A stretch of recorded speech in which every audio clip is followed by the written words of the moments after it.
Starts now. We are Iowa. It is a big day for politics here in Iowa, particularly in Pella. Good evening and welcome to Local 5 News, home of weareiowa.com. I'm Jack Miller. And I'm Stephanie Engelson. I'm glad you're with us tonight. Yes, Stephanie, recently announced presidential candidate Jeb Bush is in Pella this evening for a town hall event, and that's where Stephanie is live right now. Stephanie, folks there have to be, I guess, pretty excited to see Jeb Bush up close for the first time in Pella. Yeah, there's a lot of excitement tonight in Pella for two reasons. Jeb Bush is here, and then ABC News World News Tonight broadcast live from Pella. We'll get to that in a minute. But yes, a busy day out here for Jeb Bush. He toured the state, ending up here in Pella. He just wrapped up a rally. In fact, one of his supporters just walked by carrying a couple of Jeb signs that said, "How did it go?" She said, "Excellent," and I think he's going to live in the White House. So there you go. But the former Florida governor wrapping up his speech just minutes ago here.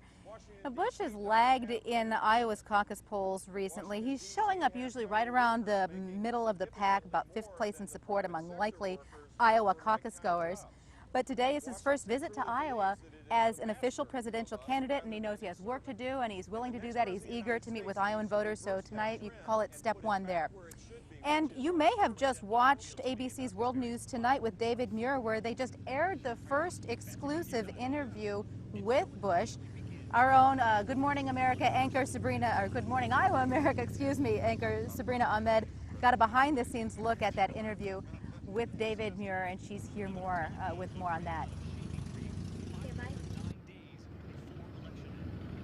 That's right, Stephanie. It was definitely an eventful interview here in Pella this morning. There are some bells that sound, and they sounded for about 8 minutes right in the middle of the interview, which added for a little bit of comic relief, but also a delay, right smack dab, as I said, in the middle of the interview.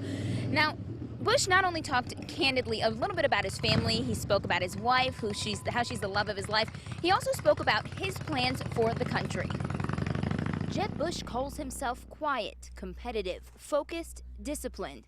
He's an introvert who says working on his dad's campaign taught him how to win in Iowa. If you work really hard in Iowa and you show respect and you listen to people and you really work it, that Iowans will give you a fair shake. During an exclusive interview with ABC's David Muir, Bush spoke a lot about his family and political history. While he appreciates what his dad and brother taught him, he also understands that he has to be different. For me to be successful, this has to be about my ideas and about my life experience and about the future. Jeb's own mother has publicly asked why there isn't anyone else out there other than a Clinton or a Bush to run for president this time around. I'm totally self-aware and understand that I have a challenge, and I intend to overcome it by sharing my life story, talking about my record of accomplishment, sharing my heart. He spoke about policy, same-sex marriage. The state should make this decision. Immigration. DREAM Act kids that are here, because their parents came, they had no control over it, they have no nexus to any country outside the United States. There ought to be some recognition that we're not going to send them back to a country they know nothing about. Jobs. We have the lowest workforce participation rate since 1978. I mean, think about that. 62% of people that could work are working. And so getting people back in the workforce, creating better training programs, revolutionizing our education system, simplifying the tax code. He stressed the importance of coming from the executive branch. I think I'm more experienced and qualified than anybody running. I wouldn't be doing it if I didn't think that I have the skills to fix these things and to lead our country.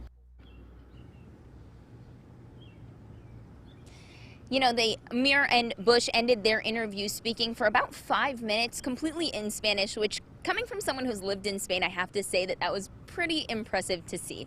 Reporting live from Pella, I'm Sabrina Ahmed, Local 5 News. We are Iowa.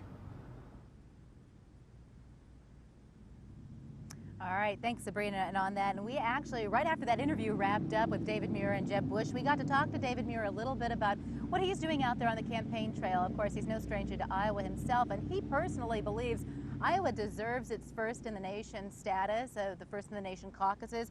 He had a lot of good things to say about Iowa voters being engaging and smart and well-informed. And he talked to me a little bit about how he plays into that process of keeping you at home informed. Take a listen. I think one of the most important things is that we don't waste viewers' time. We can get our news all day long now when we check our email. The headlines are there.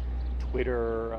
People are getting bombarded with information all the time. So I think when we come on at the end of the day, the bar is higher. We just have to answer the questions that people have all day long. We're not going to waste their time. And listen, we can hope for a better future along with everybody else, which is why we do Made in America. We have a Made in America story out of Pella, Iowa tonight. I won't tell you what it is. I want you to tune in and guess. All right, now, of course, it's been a long day for everyone involved. Jeb Bush, of course, just wrapping up his event here in Pella, Iowa. I'm told by a campaign staffer that it's wheels up after this. He's flying off to the West Coast. But his day actually started in Washington, Iowa. No mistake there. He made a great contrast between Washington, Iowa and Washington, D.C.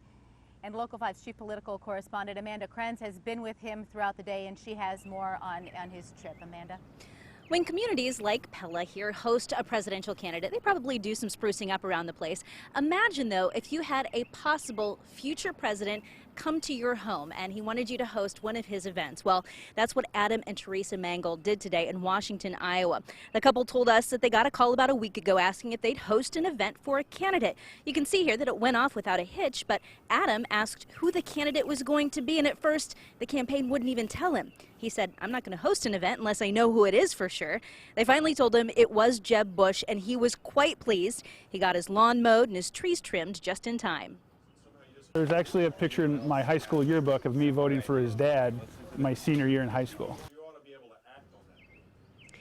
And when we talked to Adam about how he got this assignment, how did he get to host a presidential candidate in his yard, he said he's pretty active politically in his community, which is why he thinks he got selected. I also asked about the crowd. Who exactly was in that audience? He said it was mostly people that he invited, mostly friends and acquaintances that he had. A few strangers, but mostly acquaintances. Reporting from Pella, Local 5 News, we are Iowa. Stephanie, back to you.